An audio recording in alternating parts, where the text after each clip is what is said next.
আল্লাহর রহমতে নিরাশ হয় নাই। এই সবই হচ্ছে অবকষ্টের ফল।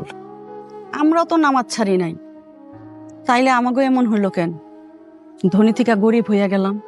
তুমি এখন যে কথাটা কইলা, এটা নিরাশ হওয়ার কথা কইলা, কিন্তু নিরাশ হওয়া যাবে না।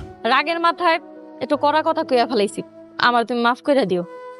আম্মা, আপনি মারবেন, কাটবেন, আদর করবেন, এটাই তো বউ শাশুড়ির সম্পর্ক। আচ্ছা ঠিক আছে, আমি জহিরের একটা ফোন দিই।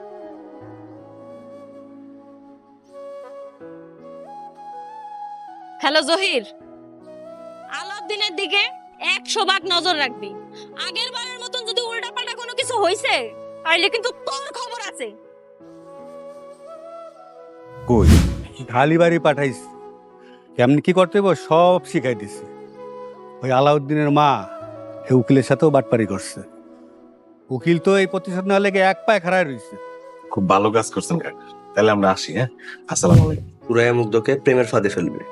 এর মধ্যে সব সয় সম্পত্তি হাতের ফাঁক দিয়ে মুগ্ধ মালিক হয়ে যাবে। মুগ্ধকে মালিক হতে দেন। মুগ্ধকে সুরাইয়ার প্রেমের ফাঁদে ফেলে আবার সব উদ্ধার করব। বন্ধুরা, মেজো ভাই আর তার রাক্ষসী বউয়ের দিন এবার পুরোপুরি শেষ হতে চলেছে।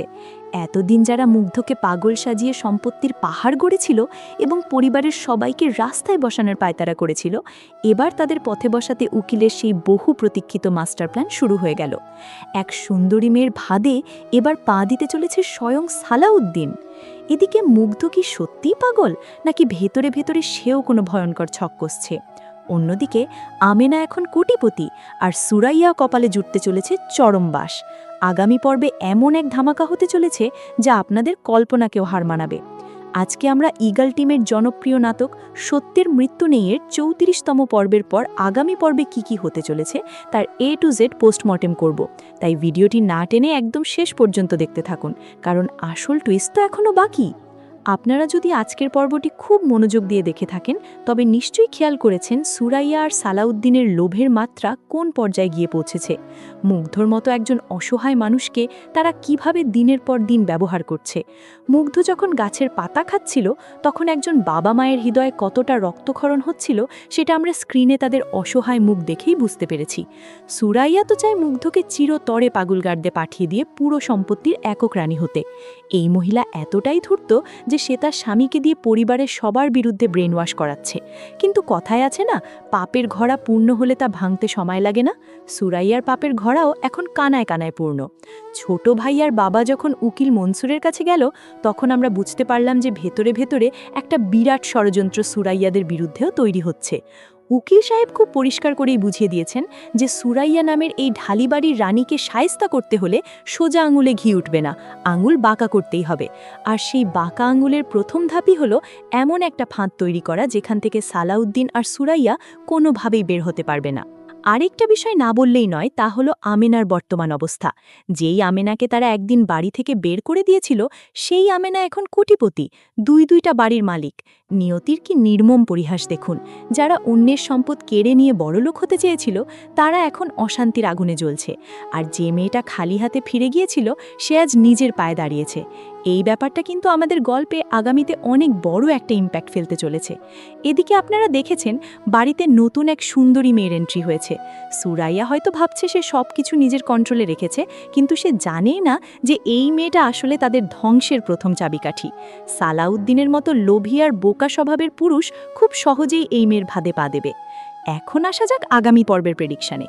আমার মনে হচ্ছে আগামী পর্বে আমরা দেখতে পাবো ওই সুন্দরী মেয়েটা ধীরে ধীরে সালাউদ্দিনের সাথে ঘনিষ্ঠ হওয়ার চেষ্টা করবে।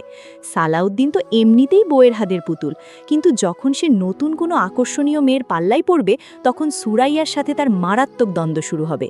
সুরাইয়া যখন বুঝতে পারবে যে তার স্বামী তার হাত ফসকে যাচ্ছে, তখন সে পাগল প্রায় হয়ে যাবে। আর ঠিক এটাই উকিল মনসুর এবং অন্য পরিবারের সদস্যরা চায়। সুরাইয়া আর সালাউদ্দিনের মধ্যে ফাটল ধরাতে পারলেই তাদের সম্পত্তি উদ্ধারের পথ সহজ হয়ে যাবে। অন্যদিকে মুগ্ধর বিষয়টা নিয়ে আমার একটা শক্ত সন্দেহ আছে। আগামী পর্বের প্রোমোতে আমরা দেখেছি মুগ্ধ নিজের গলায় ব্লেড বা ছুরি ধরে আছে আর বাবা মা তাকে ঢাকায় পাঠানোর ব্যবস্থা করছে। আমার প্রেডিকশন বলছে মুগ্ধকে হয়তো উন্নত চিকিৎসার জন্য ঢাকায় পাঠানো হবে এবং সেখানে গিয়েই আসল রহস্যের জট খুলবে। সে হয়তো ধীরে ধীরে সুস্থ হয়ে উঠবে, অথবা এমনও হতে পারে মুগ্ধর এই পাগলামি পুরোটাই একটা নিখুঁত অভিনয়। সে হয়তো শুরু থেকেই সুরাইয়াদের আসল চেহারা সবার সামনে তুলে ধরার জন্য এই পাগলের নাটক করে আসছে। আর যদি আমেনা এই পরিস্থিতিতে আবার ফিরে আসে তার নতুন পাওয়ার আর টাকা নিয়ে, তাহলে সুরাইয়ার মুখ দেখার মতো হবে। আমি নিশ্চিত আগামী কয়েকটি পর্ব পুরো নাটকের মোড় ঘুরিয়ে দেবে। সুরাইয়া যে গর্ত অন্যদের জন্য খুঁড়েছিল সেই গর্তে সে নিজেই পড়তে যাচ্ছে। পরিবারের হারানো সম্মান আর সম্পত্তি দুটোই আবার ফিরে আসবে, আর সত্যের যে আসলেই মৃত্যু নেই সেটা অক্ষরে অক্ষরে প্রমাণ হবে। তো বন্ধুরা, আপনাদের কি মনে হয়, মুগ্ধ কি আসলে পাগল নাকি সবটাই তার অভিনয়? আর সুরাইয়াকে শায়েস্তা করতে উকিলের প্ল্যান কি ঠিকমতো কাজে লাগবে? আপনাদের মূল্যবান মতামত অবশ্যই নিচের কমেন্ট বক্সে লিখে জানাবেন। ভিডিওটি ভালো লাগলে একটা লাইক দিন, বন্ধুদের সাথে শেয়ার করুন, আর এরকম আরও এক্সক্লুসিভ রিভিউ ও প্রেডিকশন পেতে আমাদের চ্যানেলটি সাবস্ক্রাইব করে বেল আইকনে ক্লিক করে রাখুন। দেখা হবে পরের ভিডিওতে। ততক্ষণের জন্য ভালো থাকবেন, সুস্থ থাকবেন।